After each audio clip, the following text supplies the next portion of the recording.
Assalamualaikum warahmatullahi wabarakatuh. Kembali lagi ke channel Bu Ita. Kali ini kita akan membahas tentang kisi-kisi AM IPA MI tahun 2024.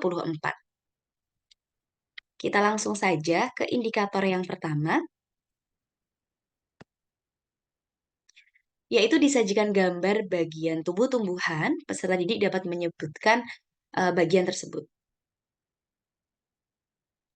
Contohnya, kalau misalkan kita punya bunga ya, nah bunga ini bisa kita jelaskan bagian-bagiannya. Yang pertama, ini ada tangkai bunga, kemudian ada kelopak, ada mahkota, lalu ada benang sari, dan yang kelima ada putik. Ini nomor sudah sesuai dengan gambarnya ya. Jadi silahkan dihafalkan mana yang tangkai, mana yang kelopak, kemudian ini adalah mahkota, lalu ini adalah benang sari, dan yang ini adalah putik. Kita lanjut ke indikator selanjutnya. Indikator selanjutnya menerangkan tentang menentukan organisme yang dapat menduduki bagian pada rantai makanan yang tidak lengkap. Nah, jika ada rantai makanan, misal nih, produsennya adalah padi. Nah, maka yang bisa memakan padi itu konsumen pertamanya adalah ulat atau belalang atau tikus. Nah, kemudian si ulat, belalang, tikus nanti dimakan. Nah, kalau ulat bisa dimakan kodok, belalang juga bisa ya, dan juga bisa dimakan oleh burung pipit. Sementara tikus nanti arahnya adalah dimakan ular, begitu. Kemudian eh, burung pipit, tikus, dan kodok akan dimakan ular lalu dimakan oleh elang, dan elang akan diuraikan oleh bakteri. Jadi urutan-urutan seperti ini silahkan dipelajari lagi, kira-kira setelah padi memakan apa, kemudian belalang dimakan oleh siapa. Nah, seperti itu. Kita lanjut ke indikator selanjutnya, yaitu menjelaskan hubungan yang terjadi antara dua makhluk hidup tertentu yang melakukan simbiosis. Simbiosis itu apa sih, Bu? Simbiosis adalah hubungan erat yang khas antara dua jenis makhluk hidup yang hidup bersama. Simbiosis ada tiga jenis, ada simbiosis mutualisme, yaitu saling menguntungkan, jadi dua-duanya untung. Contoh, kupu-kupu dan bunga, kerbau dan burung jalak, cacing tanah, dan tumbuhan hijau. Yang kedua, simbiosis komensalisme, yaitu menguntungkan salah satu saja, tapi yang lainnya tidak dirugikan. Contohnya, anemon laut dan ikan badut. Hiu dengan ikan remora. Kemudian, yang ketiga ada simbiosis parasitisme, yaitu hanya merugikan salah satu, sementara yang lainnya untung. Jadi yang satu untung, yang satu rugi. Contohnya, kutu yang hinggap di tubuh hewan, benalu yang menempel di pohon inang, dan tali putri yang hidup di tumbuhan lain. Selanjutnya, indikator tentang menentukan tahapan tertentu dalam daur hidup hewan yang disajikan pada gambar. Nah, di sini saya punya dua proses metamorfosis ya. Yang pertama ada kupu-kupu yang sebelah kiri, yang sebelah kanan adalah metamorfosis lalat. Nah, dari kupu-kupu dulu nih. Kupu-kupu asalnya yang pertama ini berupa telur ya. Dari telur, kemudian dia menjadi larva atau ulat. Kemudian larva berkembang menjadi pupa atau kepompong, lalu kepompong menjadi kupu-kupu muda, dan lalu menjadi kupu-kupu dewasa. Oke, yang mudah diingat dari telur, ulat, kepompong, kupu-kupu. Nah, seperti itu.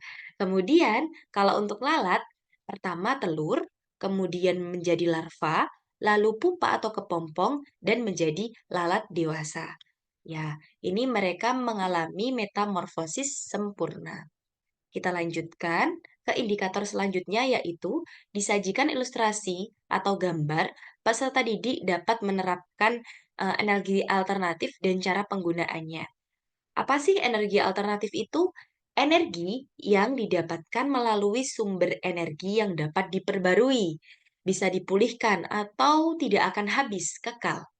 Contohnya apa saja? Contohnya sungai, pasang surut air laut, biomasa, biogas, matahari, dan aliran sungai. Nah, energi-energi tersebut bisa kita manfaatkan sampai tidak terbatas waktunya. Contohnya nih, kalau matahari, kita menjemur pakaian dengan menggunakan energi matahari. Nah, itu berarti kita memanfaatkan energi alternatif untuk kegiatan kita sehari-hari. Begitu. Kita lanjut. Indikator selanjutnya adalah peserta didik dapat menyebutkan benda yang dapat menyerap bunyi untuk mencegah gaung. Gaung itu gema. Ya, jadi manakah benda-benda yang bisa menyerap bumi sehingga tidak terjadi gema, gaung, ya, atau pantulan suara. Nah, benda-benda yang dapat menyerap bunyi adalah benda-benda yang memiliki permukaan lunak, yang empuk ya. Contohnya apa? Karet, gabus, busa, karpet, wol, kain, styrofoam, maupun kertas karton. Nah, itu semuanya bisa menyerap bunyi. Nah, makanya kalau di bioskop itu dinding-dindingnya ada busa, kemudian juga ada karpet. Nah, itu untuk menyerap bunyi sehingga tidak terdengar dari luar, begitu. Ingat ya, yang menyerap bunyi permukaannya lunak. Kita lanjut ke indikator selanjutnya, yaitu disajikan gambar sifat cahaya, peserta didik dapat menganalisis sifat cahaya tersebut. Nah, ini ada 5 sifat cahaya. Yang pertama, cahaya merambat lurus. Contohnya, cahaya senter itu membentuk garis lurus kan ketika dinyalakan. Nah, kemudian yang kedua, cahaya menembus benda bening. Kita bisa melihat ikan dalam akuarium atau dalam air yang jernih. Nah, itu artinya adalah oh, berarti cahaya itu bisa menembus benda bening. Lalu, cahaya dapat dibiaskan. Contohnya, terjadinya pelangi. Kemudian ada pensil ketika dimasukkan ke dalam gelas air, itu seperti patah pensilnya. Padahal pensilnya tidak patah. Nah, itu artinya adalah cahaya dibiaskan. Kemudian yang keempat, ada cahaya dapat dipantulkan. Contohnya adalah bayangan pada kaca spion. Selanjutnya, cahaya dapat diuraikan, contohnya gelembung air sabun. Kalau terkena cahaya, maka tampak memiliki warna yang beragam. Itu tadi adalah sifat-sifat cahaya. Kemudian indikator selanjutnya disajikan ilustrasi, peserta didik dapat mencontohkan cara menjaga keseimbangan lingkungan. Nah, keseimbangan lingkungan itu adalah kewajiban kita ya, sebagai makhluk bumi. Nah, apa saja contoh-contohnya? Contohnya adalah melakukan tebang pilih, kemudian melakukan reboisasi. Apa itu reboisasi? Penanaman kembali. Kemudian juga tidak membuang sampah sembarangan tentunya, dan untuk pemerintah membuat undang-undang larangan perburuan liar. Nah, masih banyak contoh yang lainnya. Kita lanjut ya. Indikator selanjutnya adalah menjelaskan fungsi bagian tumbuhan tertentu. Nah, bagian tumbuhan itu ada mulai akar, ada batang, ada daun, ada bunga, buah, biji, dan lain seterusnya. Akar itu fungsinya apa saja? Bisa menahan berdirinya tumbuhan, ya kan? Kemudian menyerap air serta nutrisi dari unsur ini ya, dari bawah menuju ke dalam tubuh tumbuhan. Jadi juga menyerap unsur-unsur hara seperti itu. Lalu juga sebagai tempat menyimpan cadangan makanan. Sementara kalau untuk batang itu adalah sebagai alat transportasi yang mengangkut air dan mineral dari akar menuju daun, lalu menyalurkan hasil fotosintesis dari daun ke seluruh tubuh. Kalau daun untuk tempat fotosintesis yaitu memasak makanan ya. Kemudian kalau bunga untuk alat perkembang biakan. Oke, kita lanjut ke indikator selanjutnya. Disajikan tabel daftar makhluk hidup, peserta dapat membandingkan makhluk hidup berdasarkan metamorfosis. Oke, ada metamorfosis sempurna, ada yang tidak sempurna. Metamorfosis sempurna itu artinya adalah setiap tahapan daur hidupnya itu berbeda bentuknya. Jadi dari telur kemudian berubahlah menjadi jentik-jentik atau berubah menjadi larva, kemudian menjadi kepompong dan lain seterusnya.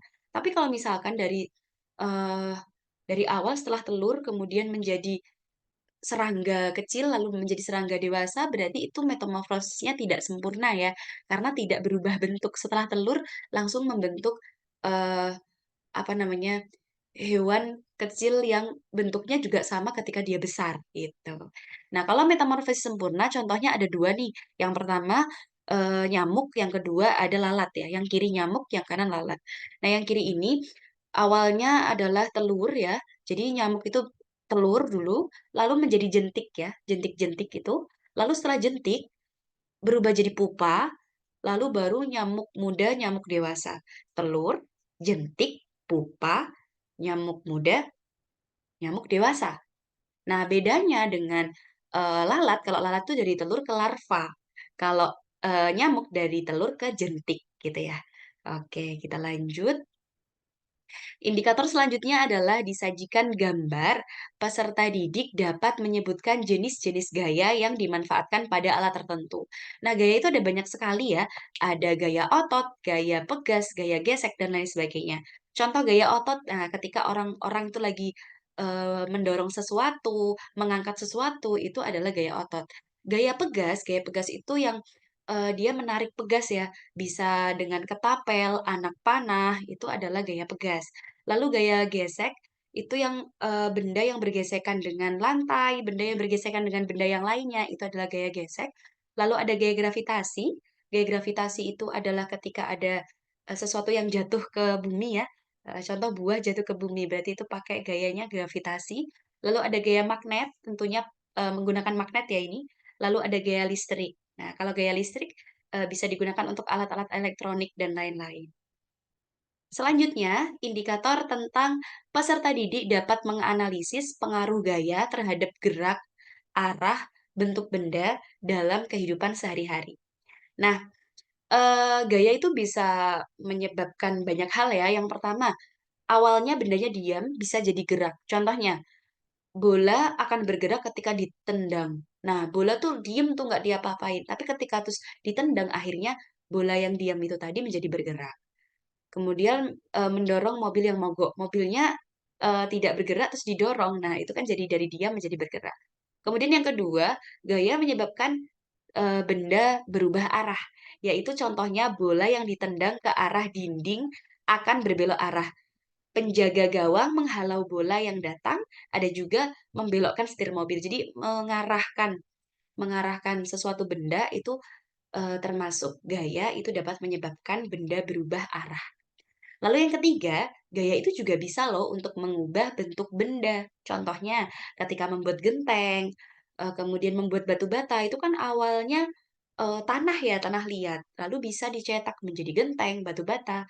Kemudian bawang, bawang yang utuh kemudian diiris. Nah, itu juga mengubah bentuk benda. Kita lanjut ke indikator selanjutnya, disajikan tabel, peserta didik dapat memasangkan alat gerak dan fungsinya pada hewan. Oke, jadi ada beberapa hewan nih, pasti adik-adik sudah tahu alat geraknya apa aja dan fungsinya bagaimana. Contohnya kalau hewan burung ya, itu alat geraknya kan sayap, untuk apa? Untuk terbang. Kemudian, ikan punya sirip dan ekor untuk berenang. Cacing otot perut ya untuk dia berjalan, kemudian kambing punya kaki ya untuk dia berjalan juga, dan masih banyak lagi hewan-hewan dan alat gerak yang lainnya. Kita lanjut ke indikator selanjutnya, yaitu disajikan gambar alat pernapasan manusia.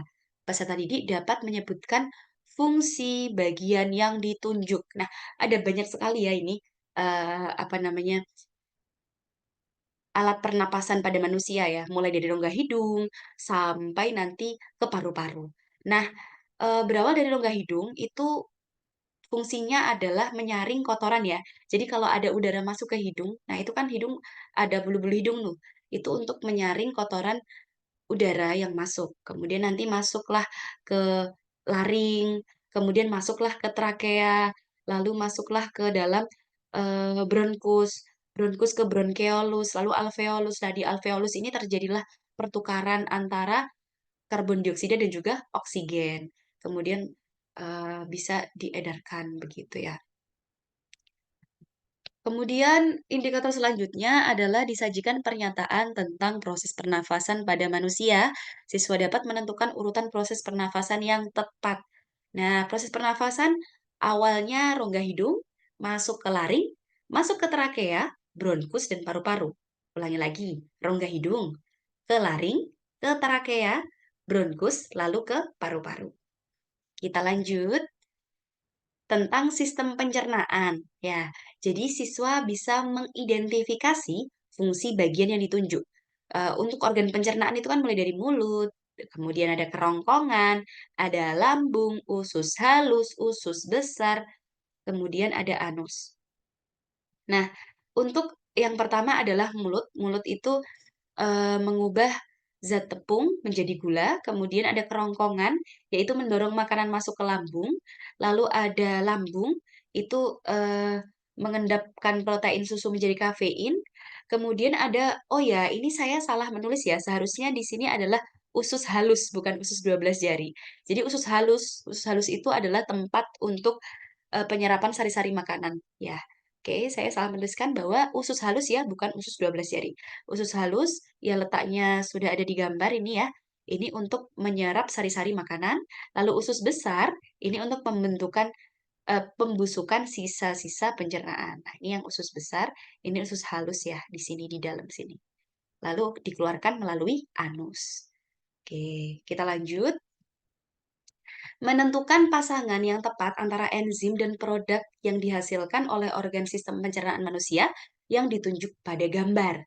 Nah, ada banyak ya enzim yang ada di organ pencernaan. Yang pertama ada enzim tialin, fungsinya mengubah makanan di dalam mulut yang mengandung karbohidrat menjadi gula. Nah, makanya ketika kita mengunyah makanan, itu kan mengunyah yang karbohidrat terutama misalkan nasi ya, itu nanti akan terasa manis. Nah, itu adalah enzim tialinnya berfungsi ya. Oke, kita lanjut.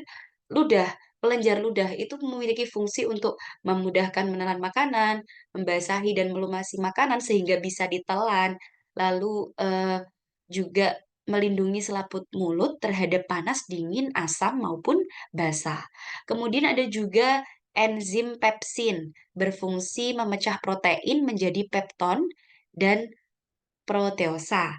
Lalu ada juga yang namanya enzim renin, fungsinya mengumpulkan protein susu yang terdapat di dalam susu. Tuh, kita lanjut. Indikator selanjutnya adalah peserta didik dapat mengidentifikasi aliran darah pada peredaran darah besar maupun kecil. Nah, kalau peredaran darah besar, nah ini perlu digarisbawahi ya. Kalau peredaran darah besar itu dari jantung menuju ke seluruh tubuh, balik lagi ke jantung. Nah, jantung mana dulu nih? Bilik kiri ke seluruh tubuh, barulah nanti masuk ke serambi kanan. Bilik kiri, seluruh tubuh, serambi kanan. Nah, kalau misalkan peredaran darah kecil, itu dari bilik kanan ke paru-paru, lanjut ke serambi kiri. Jadi kalau kecil tuh dari kanan dulu ke paru-paru, serambi kiri. Kalau besar, jangan lupa ya ke seluruh tubuh. Diawali dari bilik kiri. Oke, silahkan nanti ditandai ya, yang besar itu urutannya bagaimana, yang kecil bagaimana. Selanjutnya, disajikan rantai makanan yang rumpang. Peserta didik dapat menentukan organisme yang dapat menduduki bagian pada rantai makanan yang tidak lengkap. Nah, contoh rantai makanan seperti yang tadi ya, mulai dari padi sampai elang. Jadi nanti silahkan dilengkapi sendiri begitu. Mana yang rumpang. Nah, kalau misalkan ya, misalkan nih, misalkan ulat dibasmi. Misalkan ulat ini dibasmi. Jadi populasi ulat tuh menurun. Berarti padi bagaimana padi? Padi akan meningkat karena ulatnya menurun. Nah, kalau ulat menurun, maka burung pipitnya juga menurun. Loh, kenapa seperti itu? Karena kan yang dimakan burung pipit itu ulat salah satunya. Kalau ulatnya nggak ada, burung pipitnya juga berdampak gitu. Contoh tikus. Tikus itu kan memakan padi. Kalau misalkan tikus ini merajalela, tikusnya merajalela, maka populasi padi ini akan menipis. Kenapa? Karena akan diserang sama tikus. Sementara ular itu akan meningkat juga. Kenapa meningkat? Karena makanannya banyak, tikusnya banyak. Gitu.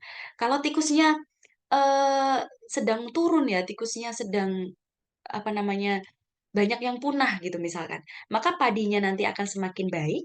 Nah, ularnya itu akan semakin turun juga karena yang dimakan kan tikus. Begitu. Itu hubungannya ya. Kita lanjut. Oke, kita lanjut ke part berikutnya.